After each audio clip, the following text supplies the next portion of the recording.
Welcome, foolish mortals, to another episode of the HitchHiking Host Show.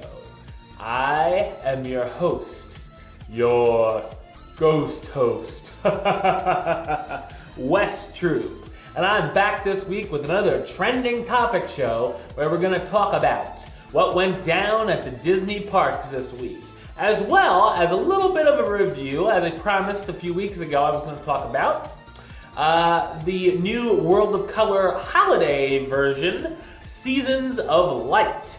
And we're going to kick the show off with a little bit of that, and then we're going to go into the news. Let's do it.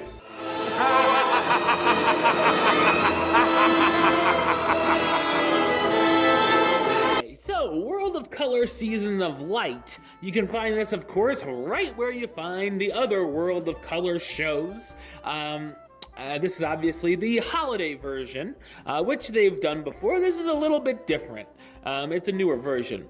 So, this year, the show kicks off with Deck the Halls playing in the background. Of course, we have the music in the background. And if you've never seen World of Color, just know there's lots and lots and lots of water fountains, moving fountains, and lots of lights and pyrotechnics, and it's just an awesome show. I love seeing it every time I make my way out to the Disneyland Resort. It's always a highlight when you go to California Adventure to see the World of Color at the end of the night. A great way to close your day. So anyway, Deck the Halls starts with water fountains and lights going crazy. Woo, woo, woo, go crazy. Have Yourself a Merry Little Christmas plays as an image of a fireplace goes into the Mickey's Fun Wheel, right in the middle of the Fun Wheel there. And a hanging wreath and a mistletoe can also be found in the Fun Wheel throughout the show. Song Joy to the World plays as cool lights that look like stars are projected in through the fountains. All this time the fountains are going. Then the Christmas song plays. This is where, by Nat King Cole of course, where we start to see projections on the water and of Mickey and friends during this part, celebrating the holidays. Our next song is Let It Snow, and we have characters such as Bambi, Goofy, young Anna and Elsa, of course, playing in the snow. The next song's Baby It's Cold Outside. The next segment, which shows all the princes and princesses. You have Cinderella, Aladdin, Pocahontas, Snow White, Aurora, Belle, Ariel, Rapunzel, and more, of course. Those are the ones that I noted. And funny enough, it's Dina Menzel's version of Baby It's Cold Outside, so you get a little bit of more Elsa in there. And Michael Bublé, of course, duets with her. Then we have Yourself a Merry Little Christmas, where we see some heartwarming moments projected. Lady and the Tramp, Tarzan, The Lion King, Finding Nemo, Pinocchio, Inside Out, Bambi, Toy Story, even The Good Dinosaur, Up, Hercules, Zootopia, and finally Dumbo. And I'm sure I've missed a few in there. Mulan is in one of these somewhere. I forgot to write that. So that's, schmaltzy. It's a nice segment. It is. It's nice. And then we have a little bit of fun. We got Melikilikimaka is the wise way. Because we have a whole segment dedicated to Lilo and Stitch. How about that? And there's some really cool effects go off with the fountains in that segment. They probably could have had a little bit of Moana in there, but whatever. It is what it is. And then we have the Three Caballeros segment for Feliz Navidad. Yeah, this will put you in the holiday spirit. Just watch this show. Something really, really cool. The fountains, after the Three Caballeros segment, take the form into tree shapes. The fountains spurt and they make the shape of a Christmas tree to "Oh Christmas Tree." I'm just like, oh wow, that's awesome. Very cool ideas there. Then we have projections of Fantasia, where of course we get the Nutcracker Suite in the background. Goofy, this is a projection. Goofy wants to light up the area really cool, and we get some awesome lighting and fountain effects during this segment. Fire, it just all lights up the Paradise Bay area, and then of course Goofy gets electrocuted. It's funny, and it's comical electrocution, not like, oh, well, that's the end. You'll never see Goofy again. And there's a segment with Sadness from Inside Out where they play Blue Christmas. It was pretty funny. I got a good chuckle out of that one. Then one of the final montages is what I call the West Troop crying montage, because it's all the sad moments from Disney movies. We have Tangled with Rapunzel and Flynn sending up the lanterns. I think I cried during that. We have, oh God, the worst one of all. We've got Up, where Carl and Ellie are holding each other, not touching each other. Oh God, I can't get that out of my head. This show took a turn. Holding each other before, the beginning of the movie where I cried like a baby.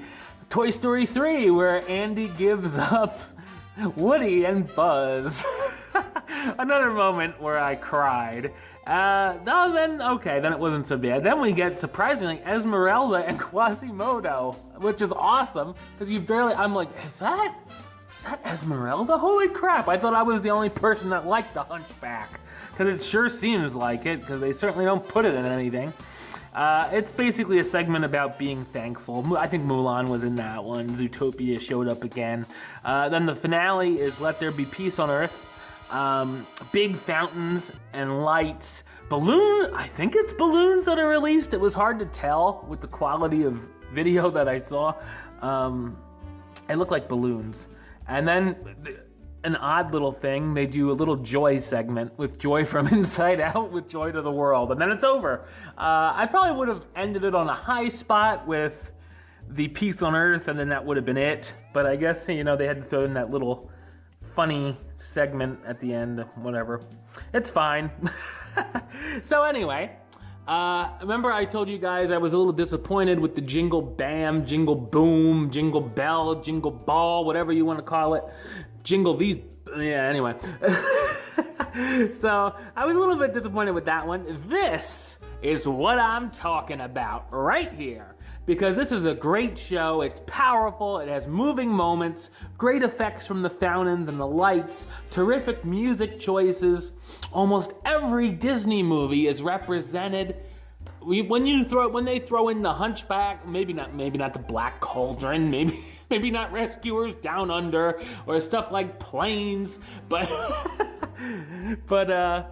lots of characters are involved, and there's no weird elves being in Agents of S.H.I.E.L.D. storyline. It's just nice music, great effects, and that's really what they should have done with the Jingle Bam.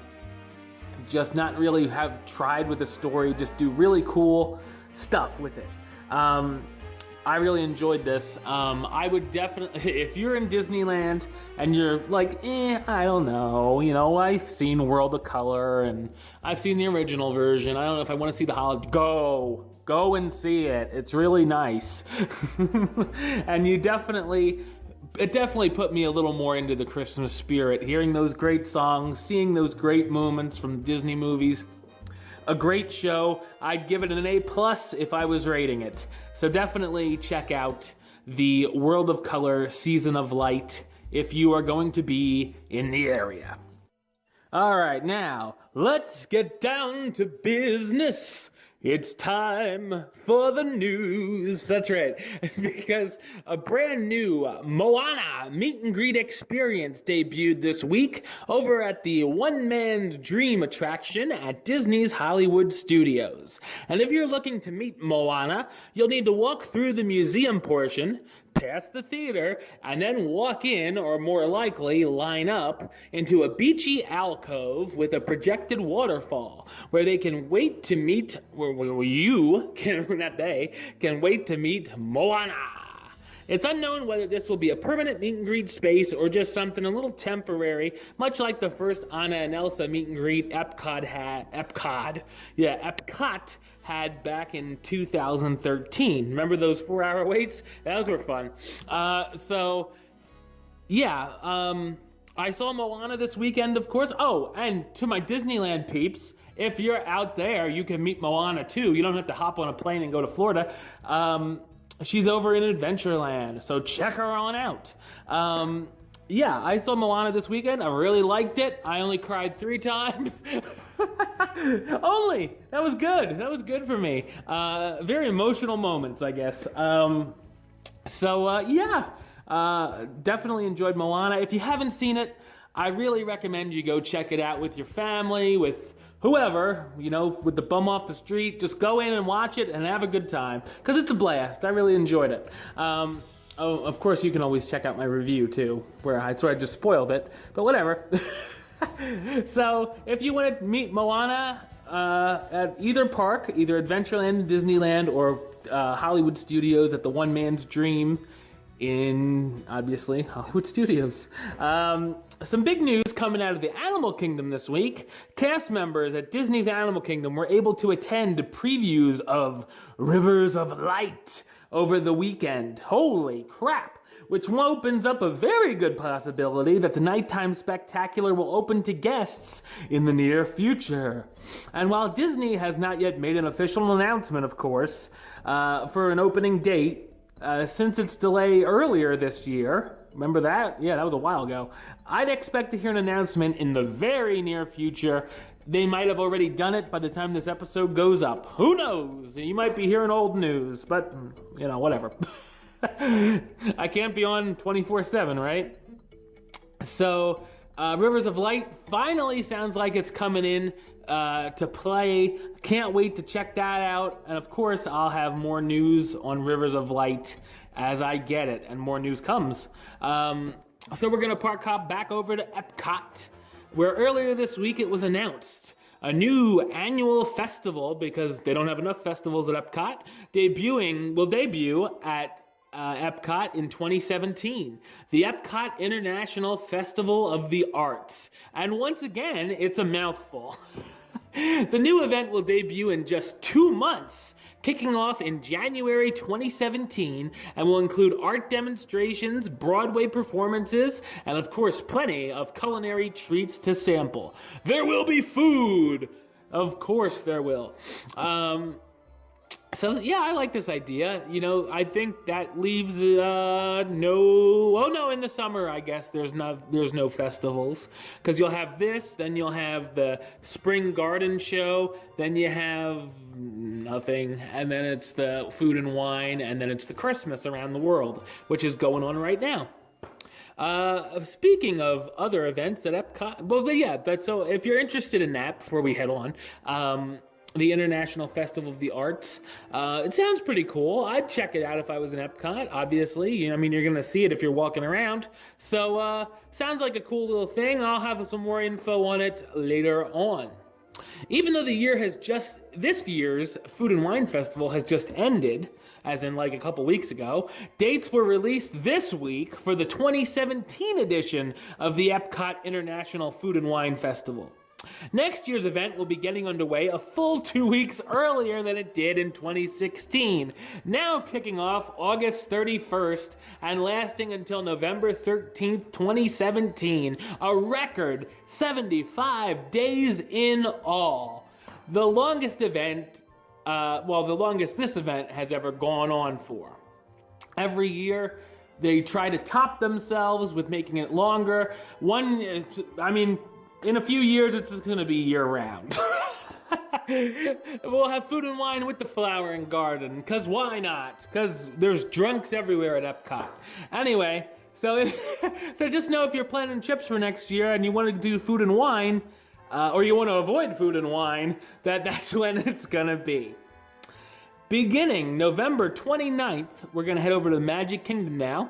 Disney will begin hosting a special upcharge experience, yes, another one, every day on the Liberty Square Riverboat attraction at the Magic Kingdom. Funny enough, most of the people you couldn't pay to go on it, but now you have to pay them. Available for $49 per adult and $29 children age 9 and under. Guests who want to take part in Tiana's Riverboat Party, ice cream social, and parade viewing. Who names these things? Good God. We'll be able to enjoy not only guaranteed viewing of the Festival of Fantasy Parade, but also a number of treats, including a variety of desserts, hand-dipped ice cream with toppings, ice cream novelties, snacks, and non-alcoholic beverages, while they visit with, of course, the Princess and the Frog characters, Tiana and Naveen. Too bad Dr. Facilier won't be there. But anyway, so if you want to spend some money, you want a little cool thing to do while you're watching the Festival of Fantasy Parade and all that jazz, literally, because it's Princess and the Frog. You can go to this little ice cream social. I'm not saying the whole name. I refuse. All right, I'll say it. Tiana's Riverboat Party Ice Cream Social and Parade Viewing. All right, on to the next. Speaking of the Magic Kingdom, Elena of Avalor has been visiting princesses at the Princess Fairytale Hall for several weeks now. She has officially joined this attraction's lineup as of November 24th, 2016, and is now officially meeting guests with Cinderella. So basically no new news there, but she's officially in the lineup. She officially made it. Oh boy. So guests who would like to make a FastPass Plus reservation can make one right now. So if you're looking to meet Elena of Avalor, you do it at the Princess Fairytale Hall. You book your FastPass, you sign the autograph book, and that's that. All right, and you'll get a few pictures too. All right, and this is pretty interesting right here. Beginning this week, Disney has begun offering Kingdom Cabanas for rent in Tomorrowland. These pop-up tents are near Space Mountain and are available for guests to rent at the Magic Kingdom Park beginning today. Each tent costs $691 with tax per day to rent. Now I was thinking about that because I laughed when I saw the amount, like I always do. But if you're splitting it 8 ways and you don't make the kids shell out $100 each, or there are no kids, it's actually pretty all right. They look actually pretty nice. It's able to accommodate up to 8 guests and includes a number of amenities, including the following: private and shaded seating, cold beverages and snacks, a lockable storage trunk, electronic device charging stations, very important, sunscreen, hand sanitizer, insect repellent, a small refrigerator, personalized Mickey ears, reserved viewing space for parades and fireworks. It might be worth it. If you think it is, look into those packages now. And finally, earlier this week, we're heading over to the resorts because 2 pizza kiosks opened at the bus stop of Disney's All-Star Music Resort and All-Star Movies Resort, and you can now pick up fresh pizzas from these kiosks on their way back. You can pick it up on your way back to your room every evening from 7 to 10 p.m. If this proves to be popular, we'll most likely see it at the other value resorts. This is a very cool idea, I think, because you might be hungry on your way back to your hotel room. If you are, you can get a pizza from one of the kiosks. I like the idea. I think it's pretty cool. So definitely check it out if you're staying at the All-Star and you're hungry. All right, well, that's the show. I'll be back with another episode next week, as well as another Hitchhiking Host Show 101, where we talk about the history of a certain Disney Parks attraction. But until then, don't forget to subscribe right here on YouTube. youtube.com/HitchHostShow. You can like the show on Facebook, facebook.com/HitchHostShow. Follow on the Twitter and the Instagram at HitchHostShow. And if you want to listen to the show, or you are listening to the show, you can do so over on Podbean. It's hitchhostshow.podbean.com. And of course, you can search on iTunes or Stitcher under West Troop or the Hitchhiking Host Show. Until next time, don't forget to... Hurry back! Hurry back! Hurry back! Hurry back! for the next episode. See ya.